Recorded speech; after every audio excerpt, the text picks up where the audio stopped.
అన్నావు, రుణమాఫీ చేయి, నేను కూడా మగాడివైతే రైతు భరోసా స్టార్ట్ చేయి, 70 లక్షల రైతుల ఖాతాల్లో డబ్బులే నేను కూడా అడగవచ్చు.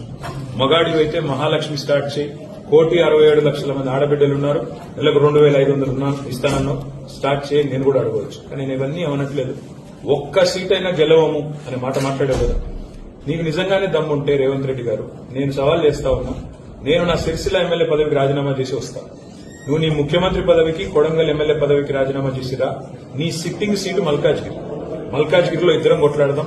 ఆ ఒక్క సీట్లోనే తేల్చుకుందాం. ఈ రాష్ట్రం అంతా అతలాకుతలం చేయాల్సిన అవసరం లేదు. ఆ ఒక్క సీట్లోనే నేను వస్తాను మా పార్టీ తరఫున, నీ తరఫున నువ్వురా, నీ కాంగ్రెస్ పార్టీ తరఫున. అక్కడ తప్పకుండా తేల్చుకుందాం. ఎందుకంటే ఒక్క సీటు గెలవను అని మాట్లాడుతున్నాం. మరి నీ మల్కాజ్గిరి పార్లమెంట్ సీట్లో అసలు ఎన్ని ఎమ్మెల్యేలు గెలిచింది కాంగ్రెస్ పార్టీ? గుండు సున్నా. ఎంతమంది కార్పొరేటర్లు గెలిచారు నీ మల్కాజ్గిరి పార్లమెంట్ పరిధిలో? కాబట్టి గెలుపు ఓటములు అనే వాటిని పట్టుకొని దాన్ని ఎక్కువగా ఊహించుకొని, తన శక్తి సామర్థ్యాలు తాను ఎక్కువగా ఊహించుకొని ఇవాళ మాట్లాడుతున్న రేవంత్ రెడ్డి గారికి నిజంగానే ధైర్యం ఉంటే, నిజంగానే దమ్ము ఉంటే, తెగువ ఉంటే నువ్వురా, కొడంగల్ ఎమ్మెల్యే పదవికి రాజీనామా చేయి, ముఖ్యమంత్రి పదవికి రాజీనామా చేయి. మన మల్కాజ్గిరిలో నీ పార్టీ అభ్యర్థిగా నువ్వురా, నేను కూడా నా ఎమ్మెల్యే పదవికి రాజీనామా చేసి నేను కూడా వస్తాను. అక్కడే తెచ్చుకుంటాను.